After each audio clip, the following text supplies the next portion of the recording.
경비 주제에 뭘 한다고요? 주제요? 저는 이 건물 주인입니다. 비켜요, 아저씨. 이른색 경비 아저씨를 매일 무시하던 36 카페 사장. 그는 몰랐습니다. 자신이 밀친 그 경비가 이 건물 주인이라는 걸. 1년간 경비복을 입고 지켜본 건물주. 수첩에는 26가지 기록이 쌓여갔습니다. 경비 아저씨처럼 늙고 싶냐? 이런 일이나 하니까 인생이 그 모양이지. 재계약 통보가 나가던 날, 그의 얼굴이 처음으로 무너졌습니다. 이게 말이 됩니까? 하지만 진짜 충격은 그 다음이었습니다. 저는 이 건물 소유주입니다. 당신이 무시한 사람 앞에서 당신의 세상이 무너질 때 과연 무엇이 남을까요? 이 이야기가 궁금하시다면 구독, 좋아요, 알림 설정 부탁드립니다. 그리고 어디서 듣고 계신지 댓글로 남겨주시면 영상 제작에 큰 힘이 됩니다. 자, 그럼 시작합니다. 비켜요, 아저씨. 바쁘다고요. 새벽 6시 50분. 카페 사장 최민준의 목소리가 경비실 앞을 찢었다. 36. 명품 운동화에 가죽 가방. 나는 73. 검은 경비복에 다른 안전화. 죄송합니다. 택배함 정리 중이라서요. 정리는 무슨. 맨날 거기 처박혀 있으면서. 그는 내 어깨를 밀었다. 힘은 약했지만 모욕은 충분했다. 나는 비틀거리며 벽에 기댔다. 무릎이 욱신거렸지만 내색하지 않았다. 최민주는 이미 카페 안으로 사라졌다. 유리문 너머 그의 뒷모습은 당당했다. 세상을 다 가진 사람처럼. 이 상가는 역세권 1번지였다. 지하철역 출구 2분 거리. 공실이 나면 하루 만에 전화가 쏟아졌다. 보증금 올려드릴게요. 조건 좀 봐주시면 안 될까요? 부동산 중개사들이 가장 탐내는 건물. 세입자들은 건물주가 누군지 궁금해했다. 등기부엔 법인명만 떠 있었고 관리는 전문업체가 맡았다. 건물주는 서울 어딘가의 부자 정도로만 알려졌다. 관리소장만 알고 있었다. 진짜 주인이 누군지. 사장님, 왜 경비 일을 하십니까? 사람을 보려고요. 무슨 사람을요?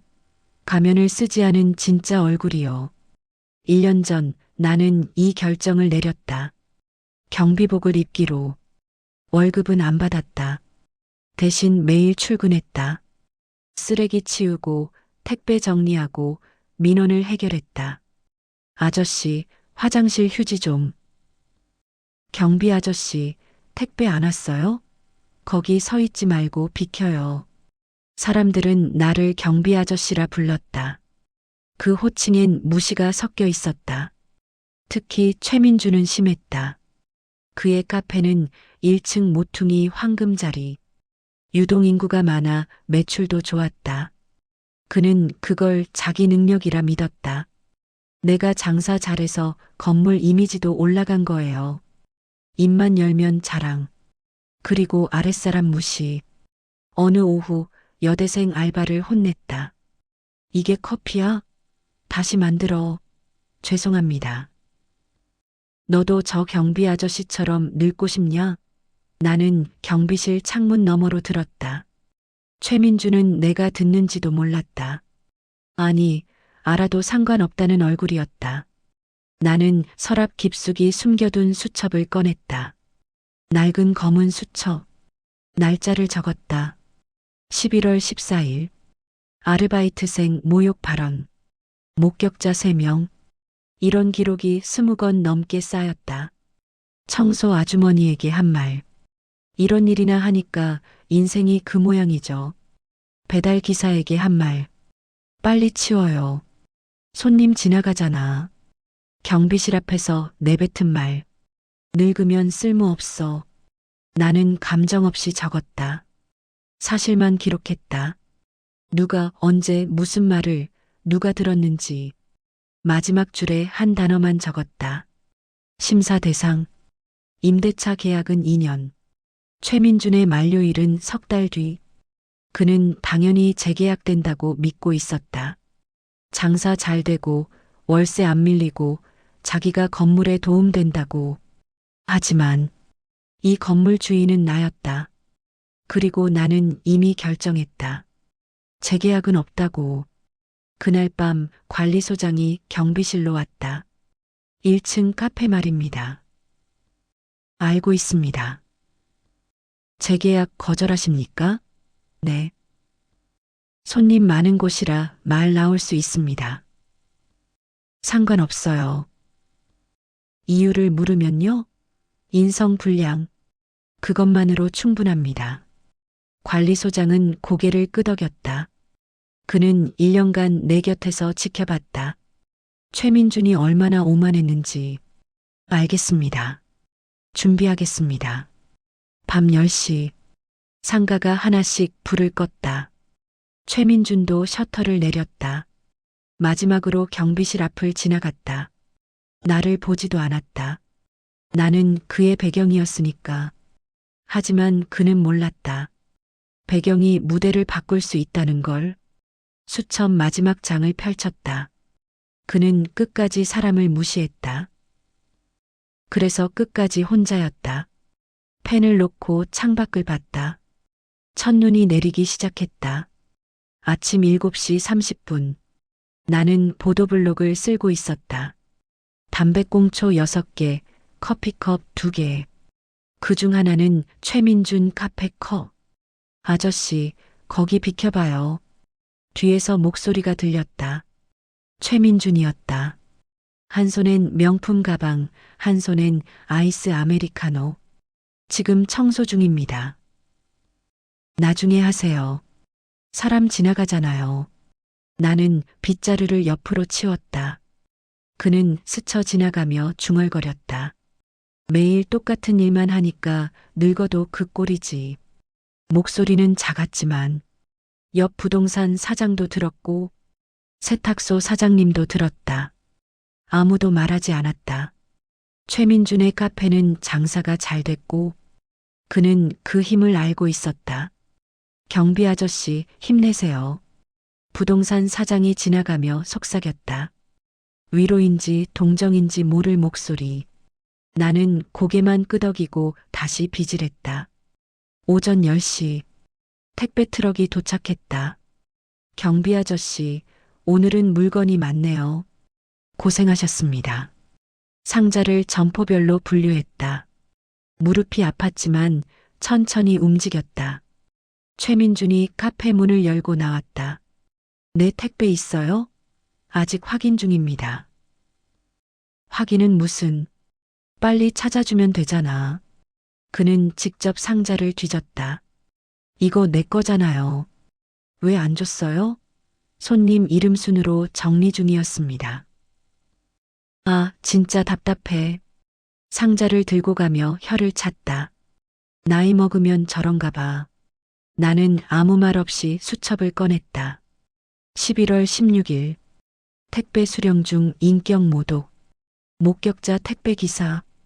택배 기사님이 멀리서 그 모습을 봤다. 고개를 저으며 트럭에 올랐다. 경비 아저씨 힘내세요. 또 위로. 나는 괜찮다고 손을 흔들었다. 점심시간. 경비실에서 도시락을 먹으려는데 문이 열렸다. 아저씨, 화장실 휴지 없어요. 청소화 주머니. 쉬나오. 허리가 많이 굽어 있었다. 창고에 있습니다. 제가 갖다 드릴게요. 아니에요. 제가 가져갈게요. 밥 드세요. 고맙습니다. 그녀가 문을 닫으려다 말했다. 오늘도 또 들었어요. 뭐라고요? 청소는 뭐하러 하냐? 어차피 더러워지는데. 신경 쓰지 마세요. 신경 안 쓰려 해도 목소리가 지쳐 있었다. 조금만 참으세요. 곧 나아질 겁니다. 네, 아무것도 아닙니다. 그녀는 고개를 갸웃하며 나갔다. 나는 식은 밥을 천천히 먹었다. 오후 3시 카페 앞에서 소란스러운 소리가 들렸다. 창문 너머로 내다봤다. 최민준이 알바생을 혼내고 있었다. 이게 뭐야? 손님한테 이딴 걸 내줘? 죄송합니다. 죄송하다면 다야. 월급에서 깔 테니깐 그렇게 알아. 사장님, 그건 싫으면 나가든가. 여대생 알바는 떨리는 손으로 고개를 숙였다. 최민주는 주변을 둘러보며 크게 말했다. 요즘 애들은 제대로 안 하면서 돈은 많이 받으려 해. 그리고 나를 가리켰다. 저기 경비 아저씨처럼 늙고 싶냐? 주변이 조용해졌다. 지나가던 사람들이 멈췄다. 너도 제대로 안 하면 저렇게 늙어서 경비나서. 알바생은 울먹이며 카페로 들어갔다. 최민주는 여유롭게 담배를 꺼냈다. 나는 경비실 문을 열고 나갔다. 사장님. 왜요? 담배는 흡연 구역에서 피워주세요. 뭐, 상가 규정입니다. 최민주는 비웃었다. 규정? 경비 주제에 나한테 규정을 얘기해? 제 업무니까요. 업무? 그냥 월급쟁이 아저씨잖아. 담배를 한 모금 빨고는 내 발밑에 버렸다. 치우는 것도 아저씨 일 아니에요? 카페 안으로 들어가 버렸다. 나는 담배꽁초를 주었다. 아직 연기가 피어오르고 있었다. 주변 상인들이 나를 봤다. 미안하다는 듯, 안쓰럽다는 듯. 나는 경비실로 돌아와 수첩을 펼쳤다. 11월 16일 오후 3시. 아르바이트생 모용 및 경비비야. 목격자 다수 25건째. 저녁 6시. 전등 점검을 하려고 사다리를 가져왔다. 최민준이 카페에서 나왔다. 아저씨, 그거 내일 하면 안 돼요? 지금 해야 안전합니다. 안전은 무슨 꼰대같이. 다시 카페로 들어갔다. 나는 천천히 사다리를 올랐다. 무릎이 후들거렸다. 전구를 갈아 끼웠다. 불이 환하게 켜졌다. 밤 10시. 모든 가게가 문을 닫았다. 나는 마지막 점검을 했다. CCTV, 소화기, 전기, 가스. 이상 없음. 최민준이 마지막으로 지나갔다. 여전히 나를 보지 않았다. 나는 그의 뒷모습을 보며 속으로 말했다. 당신은 모릅니다. 당신이 누구를 무시했는지, 그리고 그 대가가 얼마나 클지. 11월 18일. 평범한 수요일 아침. 청소 아주머니가 일찍 나왔다. 평소보다 30분 빠른 6시 30분. 아주머니, 일찍 오셨네요. 경비 아저씨, 드릴 말씀이 있어요. 그녀는 주변을 살피고는 경비실 안으로 들어왔다. 문을 닫았다. 무슨 일이세요? 손이 떨리고 있었다. 주머니에서 낡은 휴대폰을 꺼냈다. 이거 들어보세요. 녹음 파일을 재생했다. 최민준의 목소리가 흘러나왔다. 청소 아줌마, 여기 좀 제대로 닦아요. 네, 죄송합니다. 죄송하긴. 돈 받고 일하면서 대충대충. 아니에요, 열심히. 열심? 이런 일밖에 못하니까 청소부 하는 거 아니에요? 인생 실패했으니까 이런 일이나 하는 거지. 녹음이 끝났다. 청소 아주머니의 눈에 눈물이 고였다. 저도 참았어요. 정말 참았어요. 하지만 어제는 참기 힘들었어요. 나는 그녀의 손을 잡았다. 무슨 일이었어요? 제 딸 얘기를 했어요. 딸이요? 네. 딸이 대학생이거든요. 장학금 받고 다녀요. 그걸 자랑스럽게 얘기했는데 목이 메었다. 뭐라고 했나요? 딸도 결국 아줌마처럼 되겠네요. 유전이니까. 나는 주먹을 쥐었다. 그래서 녹음하기 시작했어요. 일주일 동안 매일 증거가 필요할 것 같아서요. 그녀는 휴대폰을 내밀었다. 이거 쓰세요. 제발 좀 막아주세요. 저만 그런 게 아니에요. 알바생도 배달 기사님도 나는 휴대폰을 받았다. 걱정 마세요. 진짜 괜찮을까요? 곧 끝날 겁니다. 언제요? 석 달 뒤요. 청소 아주머니는 고개를 갸웃했지만 더 묻지 않았다. 고맙습니다, 아저씨. 이렇게 얘기해 주셔서 제가 더 고맙습니다. 그녀가 나간 뒤 나는 녹음 파일을 하나씩 들었다. 총 7개. 모두 최민준의 목소리였다. 아줌마, 이렇게밖에 못해요? 청소부 주제에 말이 많네. 이러니까 평생 이 일이나 하는 거지. 나는 파일을 USB에 복사했다. 그리고 수첩에 적었다. 11월 18일. 청소 아주머니 제보.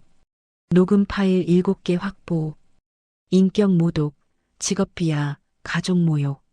마지막 줄에 적었다. 이제 충분하다.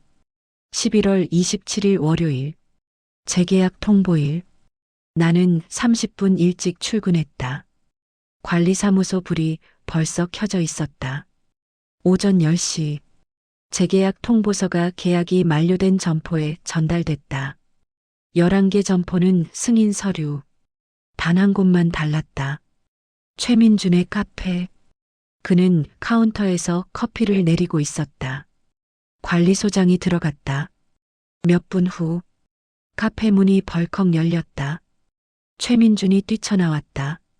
손에 서류를 움켜쥐고 이게 무슨 소리예요?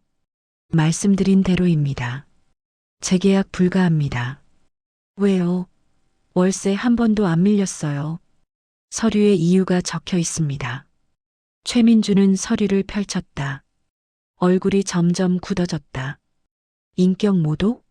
상가 질서 저해? 사실관계 확인됐습니다.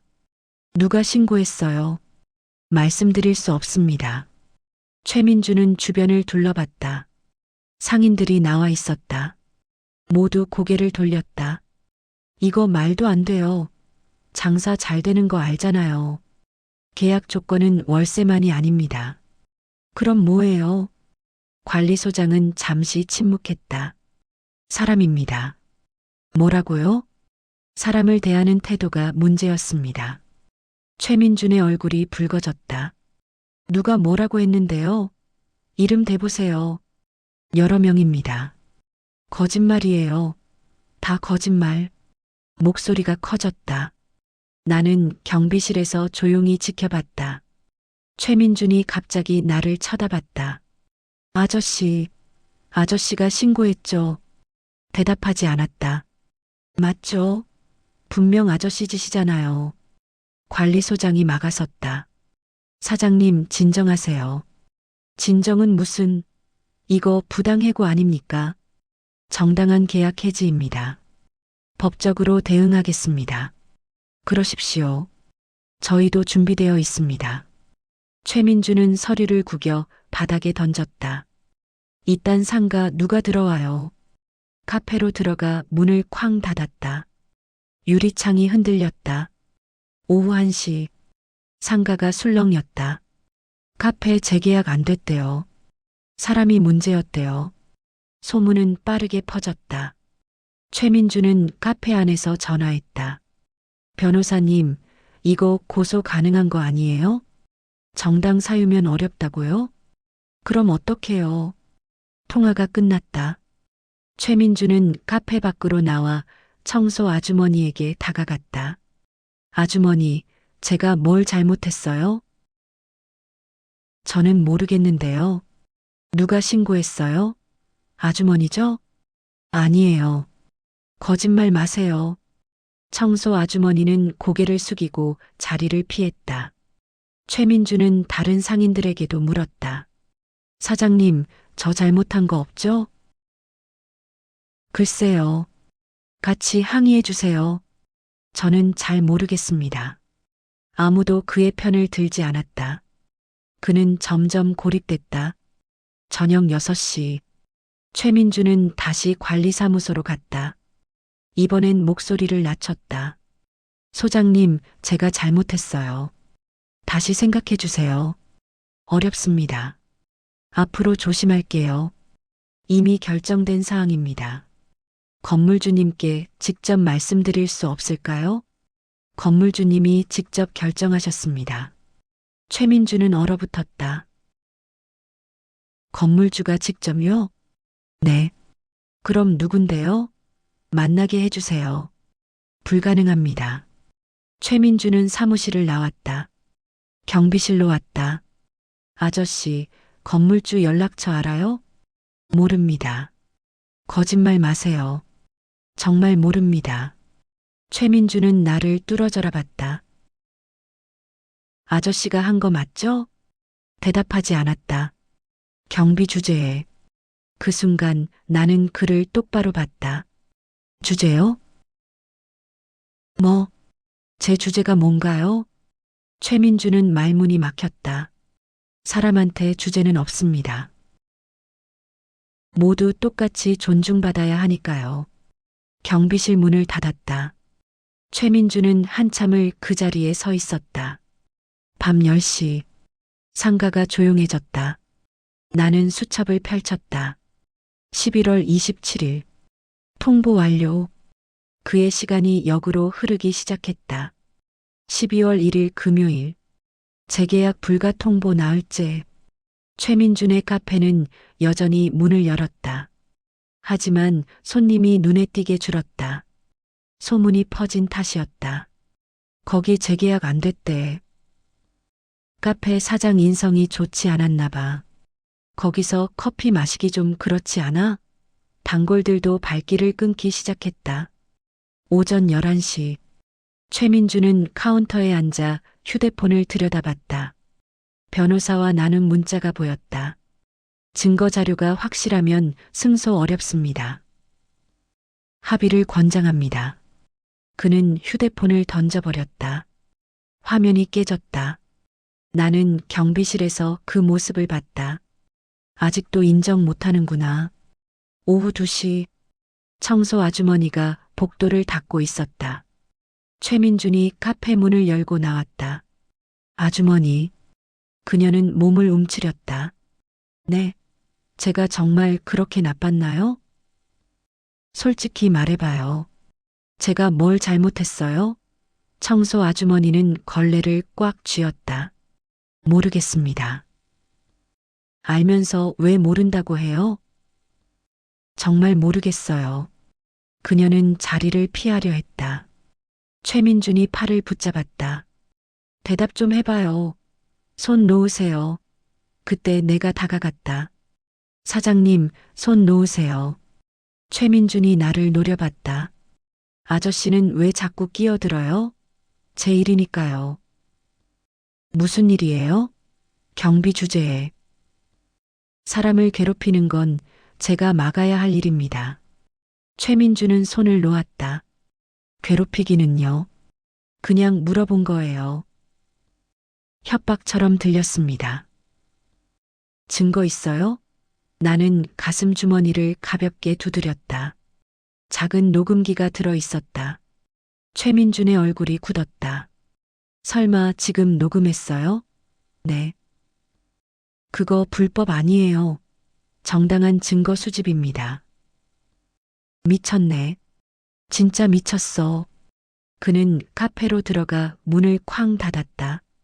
청소 아주머니가 작게 말했다. 고맙습니다. 괜찮으세요? 네, 무서웠어요. 이제 곧 끝날 겁니다. 정말요? 약속합니다. 그녀는 안도의 한숨을 쉬었다. 오후 5시. 예상치 못한 일이 벌어졌다. 최민준의 카페에 경찰이 찾아왔다. 2명의 경찰관. 상가가 술렁였다. 무슨 일이래? 혹시 신고 들어간 거 아냐? 경찰은 30분 정도 있다가 나갔다. 최민준의 얼굴은 창백했다. 관리소장이 경비실로 찾아왔다. 사장님, 들으셨습니까? 무슨 일인가요? 카페 사장이 경찰에 신고했답니다. 뭐요? 부당해고, 명예훼손, 업무방해. 그래서요? 경찰이 오히려 그 사람한테 충고했답니다. 무슨 충고요? 증거도 없이 함부로 신고하지 말라고.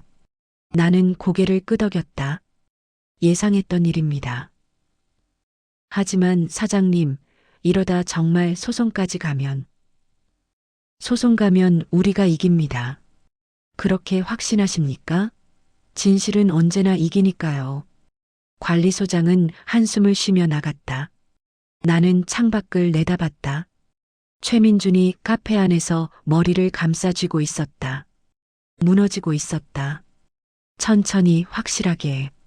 밤 9시 최민준은 혼자 카페에 남았다. 불은 켜져 있었지만 영업은 끝났다. 그는 카운터에 앉아 술을 마시고 있었다. 소주병이 2개 보였다. 나는 경비실에서 수첩을 펼쳤다. 12월 1일. 확신이 무너지기 시작했다. 하지만 아직 인정하지 못했다.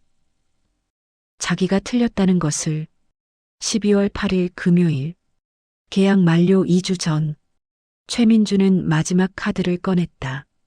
SNS였다. 그날 밤 긴 글을 올렸다. 억울합니다. 저는 성실하게 장사했습니다. 하지만 이유도 모르게 쫓겨납니다. 건물주는 얼굴도 안 보여주고 일방적으로 통보만 했습니다. 나이 든 경비가 저를 시기해서 모함한 것 같습니다. 여러분, 이게 공정한가요? 글은 빠르게 퍼졌다. 조회수가 순식간에 올라갔다. 댓글이 달리기 시작했다. 요즘 건물주들 진짜 심하네요. 힘내세요. 응원합니다. 법적 대응하세요. 하지만 의심하는 댓글도 있었다. 일방적인 주장 같은데요? 증거는 있나요? 건물주 입장도 들어봐야죠. 다음 날 아침, 관리소장이 급하게 찾아왔다. 사장님, 이거 보셨습니까? 휴대폰 화면을 보여줬다. 최민준의 SNS 글이었다. 봤습니다. 조회수가 15만이 넘었습니다. 괜찮습니다. 하지만 건물 이미지가. 나는 손을 들어 말을 막았다. 우리도 입장문을 낼 겁니다. 언제요? 오늘 오후. 뭐라고 쓸 겁니까?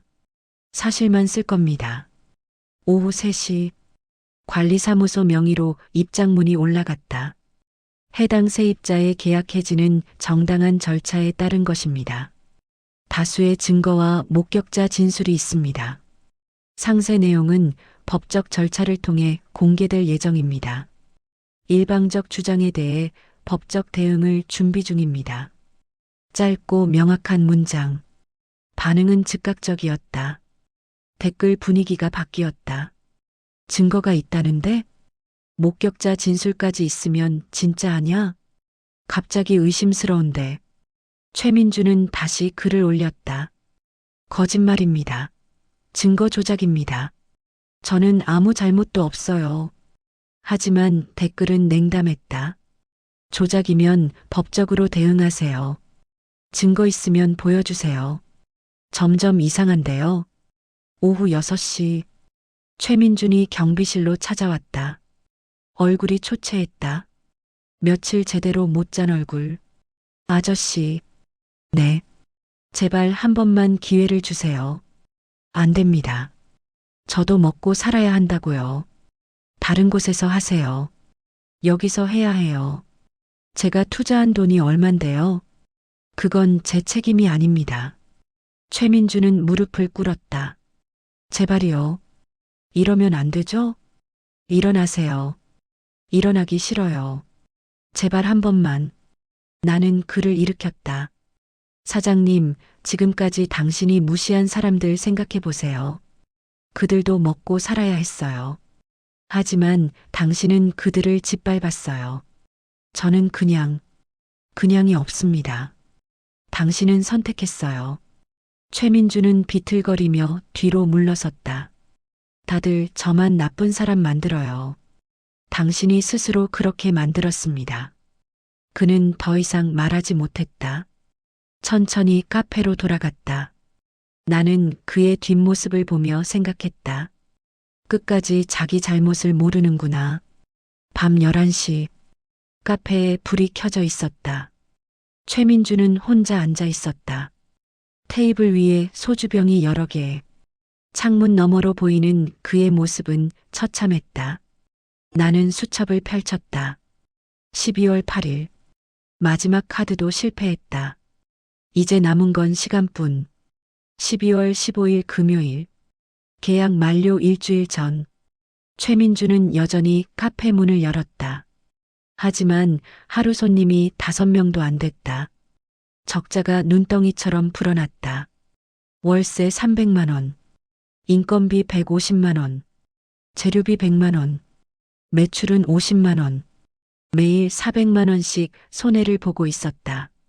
오전 11시. 아르바이트생이 사표를 냈다. 사장님, 죄송한데 그만두려고요.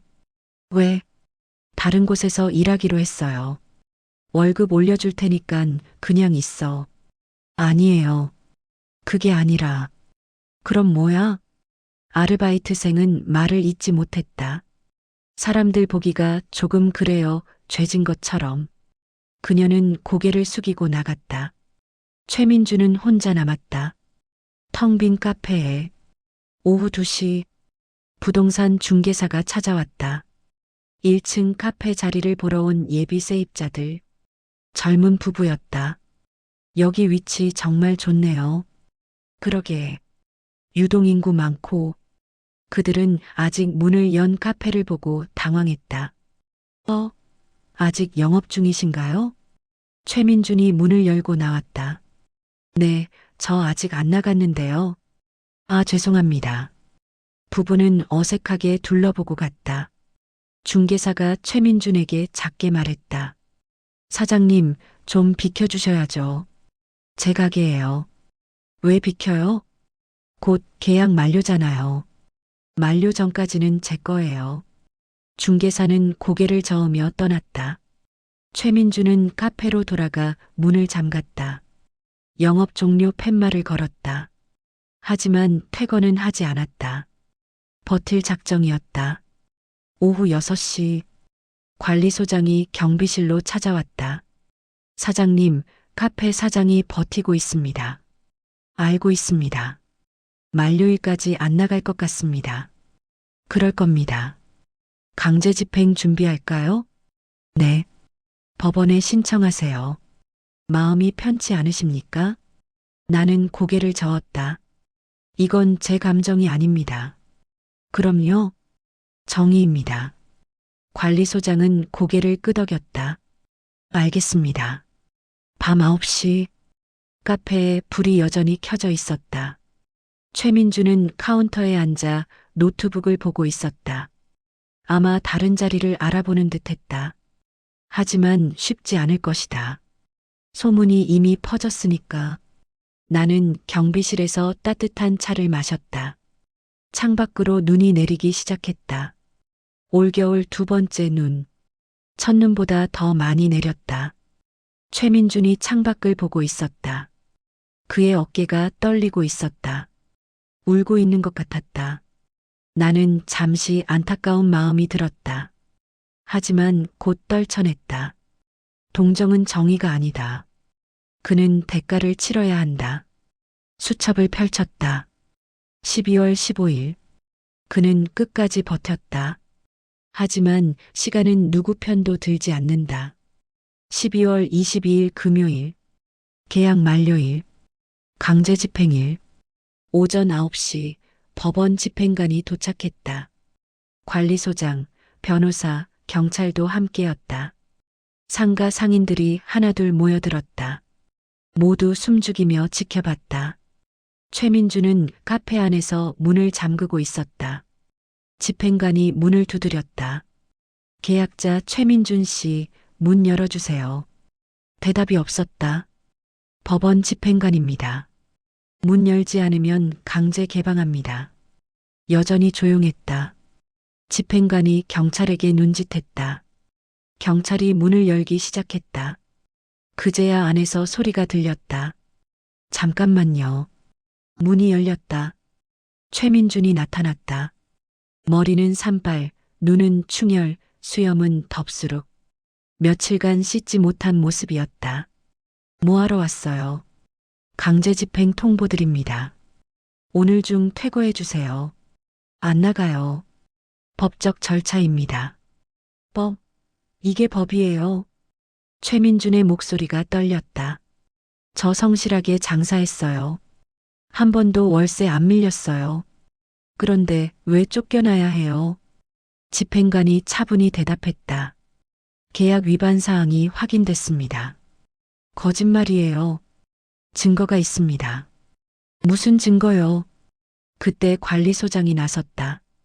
태블릿을 들고 CCTV 영상입니다.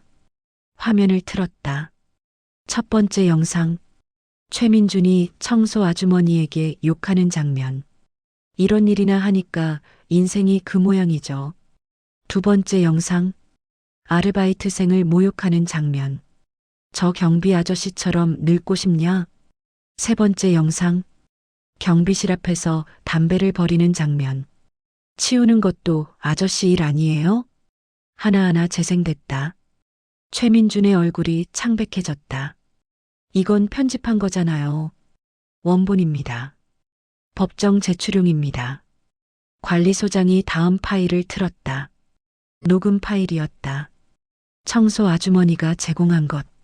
최민준의 목소리가 또렷하게 들렸다.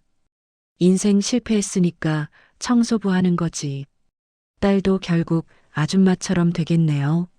아줌마, 이렇게밖에 못해요? 상인들이 웅성거렸다. 누군가 작게 중얼거렸다. 정말 저랬구나. 최민주는 뒤로 물러섰다. 아니에요. 그건 그냥 뭡니까? 농담이었어요. 진담 아니었다고요. 그때 청소 아주머니가 앞으로 나섰다. 모두 놀라 그녀를 봤다. 그녀는 떨리는 목소리로 말했다. 농담이 아니었어요. 저는 매일 울었어요. 사장님 말 때문에 딸한테도 말 못했어요. 창피해서. 아주머니. 근데 이게 농담이에요? 이게요? 청소 아주머니의 눈에서 눈물이 흘렀다. 제 인생이 실패작이래요. 제 딸도 저처럼 된대요. 이게 농담으로 들려요? 최민주는 말을 잃었다. 주변 상인들도 고개를 숙였다. 집행관이 다시 말했다. 더 이상 지체할 수 없습니다. 퇴거하세요. 최민주는 주저앉았다. 제발 한 번만. 안 됩니다. 제가 잘못했어요. 정말 잘못했어요.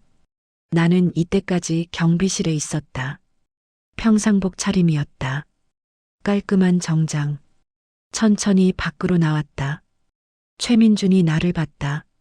아저씨, 나는 집행관에게 명함을 건넸다. 저는 이 건물 소유주입니다. 순간 시간이 멈췄다. 최민준의 눈이 커졌다. 뭐라고요? 이 건물 주인입니다. 거짓말. 관리소장이 나섰다. 사실입니다. 1년 전부터 경비로 계셨습니다. 주변 상인들도 놀랐다. 경비 아저씨가 건물주였어요? 그럼 1년 동안? 최민주는 비틀거렸다. 말도 안 돼. 경비가 건물주라고? 나는 그를 똑바로 봤다. 왜 말이 안 됩니까? 경비는 건물주가 될 수 없나요? 아니, 그게 아니라. 아니면 경비는 사람도 아닌가요? 최민주는 대답하지 못했다. 나는 천천히 말을 이었다. 당신은 1년 동안 사람을 무시했습니다. 경비, 청소 아주머니, 아르바이트생, 배달 기사. 그들이 당신보다 못하다고 생각했죠. 최민주는 고개를 숙였다. 하지만 틀렸습니다. 그들은 모두 당신보다 나은 사람들이었습니다. 최소한 남을 짓밟지 않았으니까요. 청소 아주머니가 내 옆에 섰다. 다른 상인들도 하나둘 다가왔다. 최민주는 완전히 고립됐다. 제발 용서해 주세요. 안 됩니다. 저도 살아야 한다고요. 당신이 무시한 사람들도 살아야 합니다. 집행관이 카페 안으로 들어갔다. 짐을 정리하기 시작했다. 최민주는 그 모습을 멍하니 바라봤다. 천천히 일어나 나를 마지막으로 봤다. 후회 안 하세요? 뭐요? 돈 되는 세입자 쫓아내고. 나는 고개를 저었다. 돈보다 중요한 게 있습니다. 뭔데요? 사람입니다. 최민주는 더 이상 말하지 않았다. 오후 3시 강제 집행이 끝났다. 카페는 텅 비었다. 간판이 내려졌다. 최민주는 마지막 짐을 들고 상가를 떠났다. 뒤돌아보지 않았다. 청소 아주머니가 내게 말했다. 고맙습니다. 아닙니다. 덕분에 사람 대접 받았어요. 나는 그녀의 손을 잡았다. 당신은 원래 사람이었습니다. 단지 그를 모르는 사람이 있었을 뿐이죠. 그녀는 울먹였다. 다른 상인들도 하나씩 인사했다. 감사합니다. 존경합니다. 나는 모두에게 고개를 숙였다. 제가 더 고맙습니다. 저녁이 되었다. 상가는 다시 평온을 찾았다. 나는 수첩 마지막 장을 펼쳤다. 12월 22일. 진실이 드러났다. 그는 끝까지 자기 잘못을 몰랐다. 하지만 세상은 이미 알고 있었다. 12월 23일 토요일. 퇴거 다음 날. 상가는 평소보다 밝았다. 1층 카페 자리는 텅 비었지만 사람들의 표정은 한결 가벼웠다. 숨통이 트이는 것 같아요. 그러게요. 공기가 달라요. 나는 아침 일찍 경비실 문을 열었다. 오늘은 특별한 날이었다. 마지막 정리를 해야 했다. 오전 9시 청소 아주머니가 찾아왔다. 손에 봉투를 들고 사장님, 이거 드릴게요. 뭔가요? 감사 편지요. 여러분이 함께 썼어요. 봉투를 열었다. 편지지에 여러 사람의 글씨. 고맙습니다. 덕분에 다시 사람이 된 기분입니다. 처음으로 존중받았습니다. 당신 같은 건물주는 처음입니다. 부동산 사장, 세탁소 사장, 식당 사장, 심지어 배달 기사분들도 서명했다. 나는 편지를 천천히 읽었다. 목이 메었다. 제가 뭘 했다고. 많이 하셨어요. 청소 아주머니의 목소리가 떨렸다. 우릴 사람으로 봐주셨잖아요. 그동안 얼마나 투명 인간이었는지 아세요? 경비, 청소, 배달. 우린 늘 공기였어요. 하지만 사장님은 달랐어요. 나는 고개를 저었다. 당연한 일입니다. 모두 소중한 사람들이니까요. 청소 아주머니는 눈물을 닦았다. 사장님, 하나만 여쭤봐도 될까요? 네. 왜 그렇게 하셨어요? 1년 동안 경비 노릇을. 나는 잠시 침묵했다. 창밖을 봤다. 햇살이 눈 쌓인 상가를 비추고 있었다. 제 아버지가 경비셨어요. 네. 돌아가시기 전 10년간 아파트 경비를. 청소 아주머니는 눈을 크게 떴다. 그때 저는 아버지가 창피했어요. 친구들한테 숨겼죠. 아버지 직업을. 명절 때도 얼굴 붉혔어요. 목소리가 낮아졌다. 아버지가 돌아가시기 일주일 전에야 알았어요. 입주민들이 얼마나 아버지를 존경했는지. 장례식장에 100명 넘게 왔어요. 다들 울면서 말했어요. 좋은 분이셨다고. 나는 눈시울을 붉혔다. 그때 깨달았어요. 제가 틀렸다고. 직업이 사람을 정하는 게 아니라 사람이 직업을 빛내는 거라고. 청소 아주머니는 조용히 울었다. 그래서 1년간 경비 일을 하신 거예요? 네. 아버지가 보셨던 세상을 보고 싶었어요. 그리고 알았습니다. 아버지가 얼마나 대단한 분이셨는지. 우리는 한참을 말없이 서 있었다. 오전 11시. 예비 세입자 부부가 다시 왔다. 젊은 부부. 아내는 임신 중. 안녕하세요. 어제 왔던 사람들이에요. 어서 오세요. 혹시 건물주님이세요? 네. 부부는 놀란 표정이었다. 어제 경비복 입고 계셨잖아요. 맞습니다. 그럼 왜요? 나는 웃었다. 사람을 보려고요. 사람을요? 네. 이 건물에 어울리는 사람인지. 부부는 서로를 봤다. 남편이 조심스럽게 물었다. 저희는 어떤가요? 좋습니다. 정말요? 어제 봤어요. 청소 아주머니께 인사하시는 거. 부부는 어리둥절했다. 그게 당연한 거 아닌가요? 당연하지 않은 사람도 있더라고요. 나는 관리소장에게 눈짓했다. 계약 진행하세요. 감사합니다. 부부는 연신 고개를 숙였다. 열심히 하겠습니다. 주변 분들한테 잘하세요. 그게 가장 중요합니다. 네, 명심하겠습니다. 그들이 떠난 뒤 청소 아주머니가 말했다. 좋은 분들 같아요. 그렇죠? 이제 좀 편해지겠어요.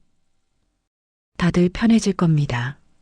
오후 3시 예상치 못한 방문객. 최민준의 어머니였다. 60대 후반. 얼굴에 피로가 가득. 혹시 건물주님이세요? 네. 저는 최민준의 어머니입니다. 나는 의자를 권했다. 앉으세요. 아니에요. 서서 말씀드릴게요. 그녀는 깊게 고개를 숙였다. 90도로. 죄송합니다. 제 아들이 큰 잘못을 저질렀습니다. 어머니 잘못이 아닙니다. 아니에요. 제 잘못이에요. 그녀의 목소리가 떨렸다. 혼자 키우면서 너무 감싸줬어요. 아버지 없이 자라서 힘들까봐. 뭐든 해주고 싶었어요. 그게 독이 될 줄 몰랐어요. 나는 그녀의 손을 잡았다. 이미 다 아시는군요. 네. 어제 민준이한테 다 들었어요. 뭐라고 하던가요? 아무 말도 안 해요. 방에만 있어요. 그녀는 눈물을 흘렸다. 제가 너무 늦게 알았어요. 내 아들이 그렇게 나쁜 사람이 된 걸. 나쁜 사람은 아닙니다. 네. 그냥 잘못 배운 사람이죠. 아직 늦지 않았어요. 이제라도 배우면 됩니다. 그녀는 고개를 들었다. 정말 그럴 수 있을까요? 어머니가 포기하지 않으면 가능합니다. 고맙습니다. 그녀는 다시 한번 깊게 인사하고 떠났다. 나는 한참을 그 자리에 서 있었다. 사람은 변할 수 있을까? 최민주는 진짜 깨달았을까? 답은 아직 몰랐다. 하지만 최소한 기회는 있었다. 저녁 6시. 상가에 노을이 졌다. 나는 빈 카페 자리를 바라봤다. 유리창에 임대 팻말 대신 계약 완료 스티커. 곧 새 간판이 걸릴 것이다. 행복한 빵집 젊은 부부가 지을 이름. 마음이 따뜻해졌다. 밤 8시. 집에 돌아왔다. 아내가 저녁을 차려놨다. 오늘 어땠어요? 좋았어요. 카페 자리 세입자 정했다면서요? 네. 좋은 사람들이에요. 다행이네요. 아내는 밥을 푸며 물었다. 당신 후회 안 해요? 뭐요? 1년을 경비로 보낸 거요. 나는 고개를 저었다. 전혀요. 왜요? 배웠으니까요. 많은 걸. 뭐요? 사람의 진짜 가치를. 밥을 먹으며 생각했다. 아버지 얼굴이 떠올랐다. 경비복을 입고 웃던 얼굴. 아버지, 이제 알겠어요. 왜 아버지가 그 일을 자랑스러워 하셨는지. 사람을 대하는 일이 얼마나 고귀한지. 나는 조용히 미소 지었다. 3월 15일 목요일. 카페 퇴거 3개월 후. 행복한 빵집이 문을 열었다. 오픈 첫날부터 손님이 줄을 섰다. 여기 빵 진짜 맛있대요. 사장님들도 친절하시대요. 나는 경비복을 벗은 지 2달째. 하지만 가끔 상가에 들렀다. 오늘도 그랬다. 오전 10시 빵집 앞에 도착했다. 유리문 너머로 젊은 부부가 보였다. 남편은 빵을 굽고 아내는 음료를 만들었다. 배가 많이 불러 있었다. 문을 열고 들어갔다. 사장님, 부부가 환하게 웃었다. 어서 오세요. 장사 잘 되네요. 네, 감사하게도요. 축하합니다. 다 사장님 덕분이에요. 남편이 각 구운 빵을 내왔다. 이거 드셔보세요. 오늘 새로 만든 거예요. 고맙습니다. 빵을 한 입 베어 물었다. 따뜻하고 부드러웠다. 맛있네요. 정말요? 다행이다. 아내가 커피를 내왔다. 사장님 앉으세요. 우리는 카운터에 앉았다. 밖으로 사람들이 지나갔다. 출근하는 직장인, 산책하는 노인, 등교하는 학생. 모두 바쁘지만 평온한 얼굴. 사장님, 네. 저희 한 가지 원칙이 있어요. 무슨 원칙이요? 부부는 서로를 보고 웃었다. 모든 손님을 똑같이 대하기로 했어요. 나이, 직업, 옷차림 상관없이요. 사장님이 말씀하셨잖아요. 사람이 가장 중요하다고. 나는 고개를 끄덕였다. 잘하고 있습니다. 앞으로도 그렇게 하세요. 네, 약속할게요. 청소 아주머니가 지나갔다. 부부는 일어나 인사했다. 아주머니, 오늘도 고생하세요. 어머, 고마워요. 빵 하나 드릴게요. 아이고, 안 그래도 돼요. 아니에요. 늘 감사해요. 청소 아주머니는 빵을 받고 행복한 얼굴로 떠났다. 나는 그 모습을 보며 미소 지었다. 이거야. 이게 맞는 거야. 오후 2시 상가를 한 바퀴 돌았다. 모든 가게가 평온했다. 부동산, 세탁소, 식당, 편의점. 다들 자기 자리에서 열심히. 그리고 서로 인사하며. 사장님, 오늘 날씨 좋죠? 그러게요. 봄이 왔어요. 점심 드셨어요? 아직요. 같이 드실래요? 이런 대화가 오가는 상가. 이게 정상이었다. 원래 이래야 했다. 관리소장을 만났다. 사장님, 요즘 어떠세요?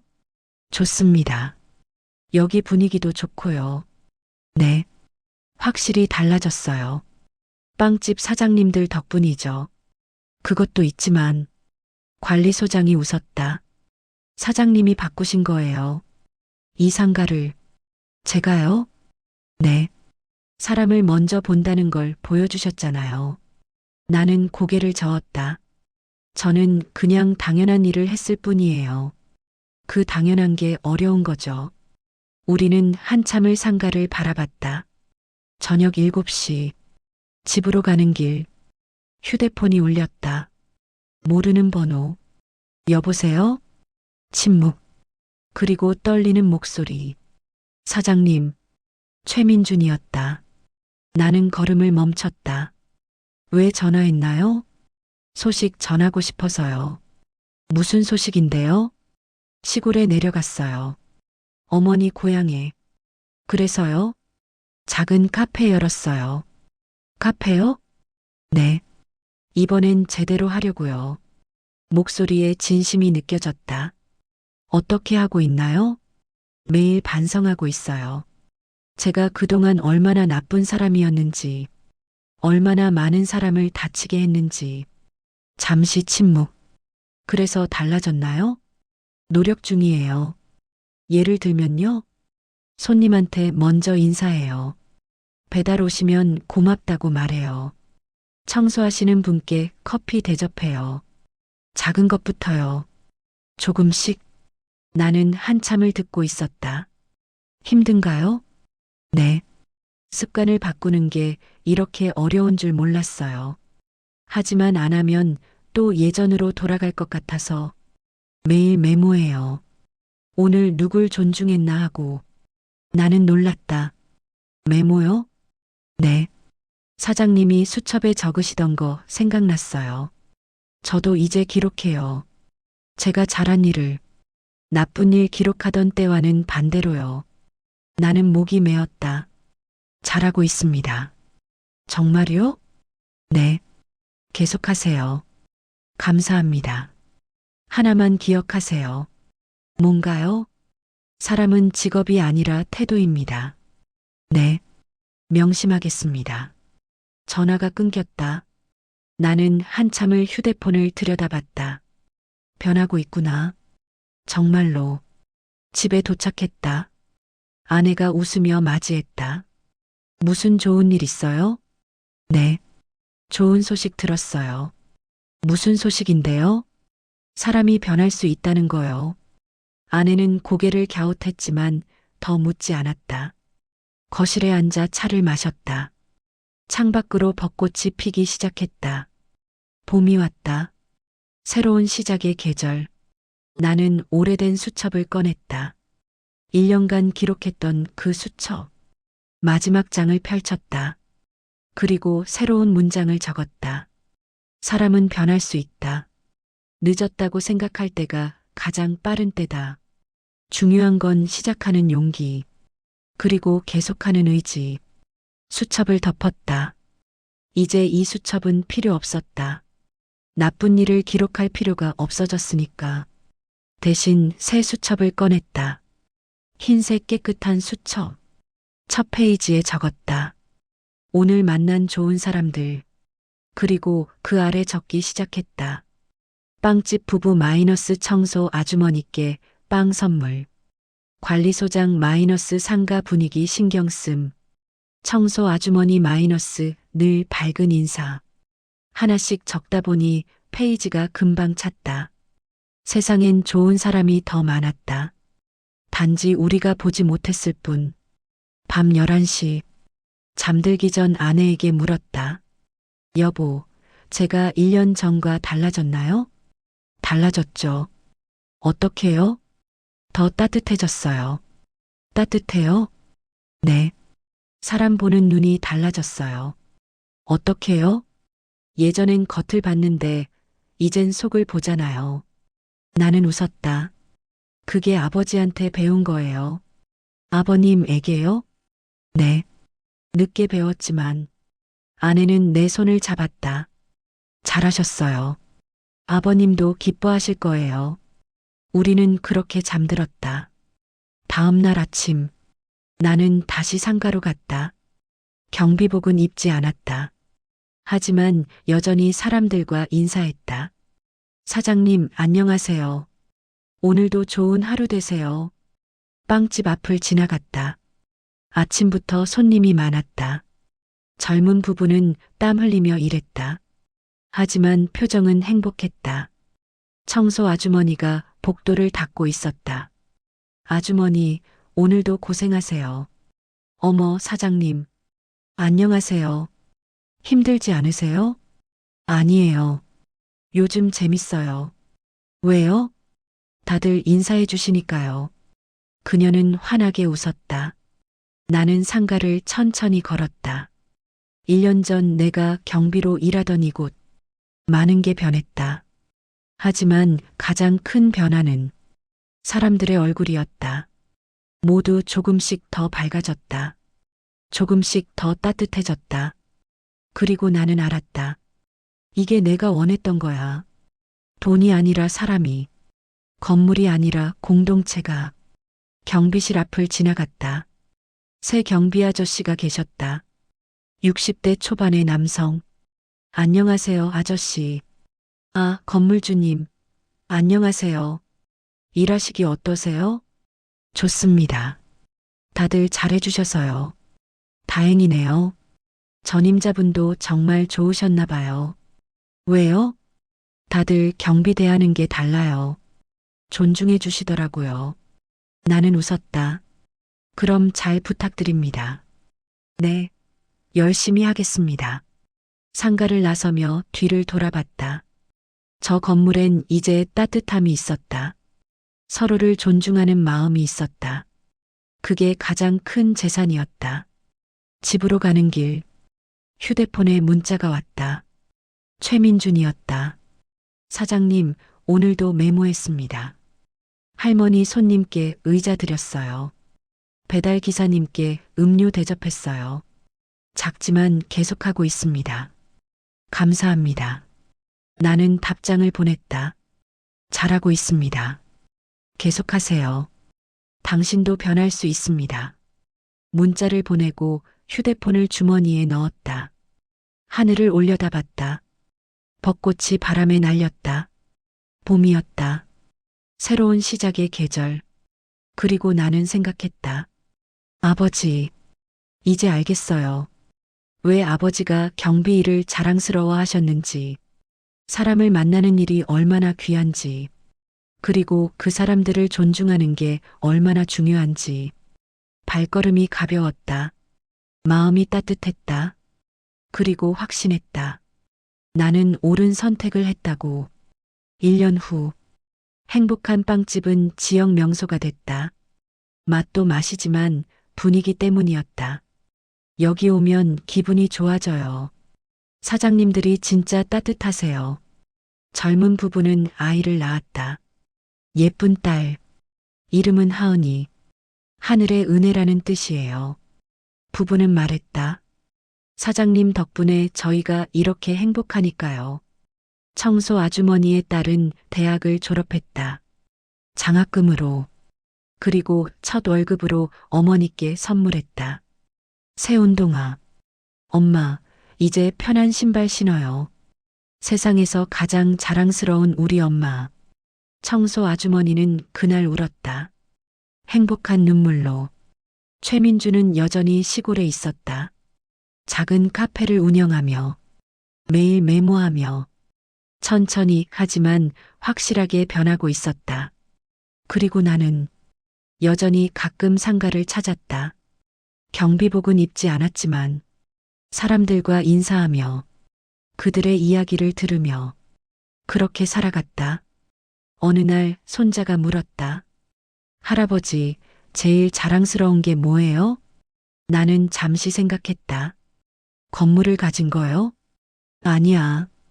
그럼 돈을 많이 번 거요? 그것도 아니야. 그럼요? 사람을 배운 거란다. 사람을요? 그래. 사람이 가장 소중하다는 걸. 손자는 고개를 갸웃했다. 하지만 언젠가 알게 될 것이다. 내가 깨달은 것을, 아버지가 가르쳐 주신 것을. 사람은 위에서 보는 게 아닙니다. 옆에서 봅니다. 아니, 때로는 아래서 올려다봅니다. 그래야 진짜가 보이니까요. 당신은 오늘 누구를 어떻게 봤나요? 그리고 내일은 누구를 어떻게 볼 건가요? 그 선택이 당신을 만듭니다.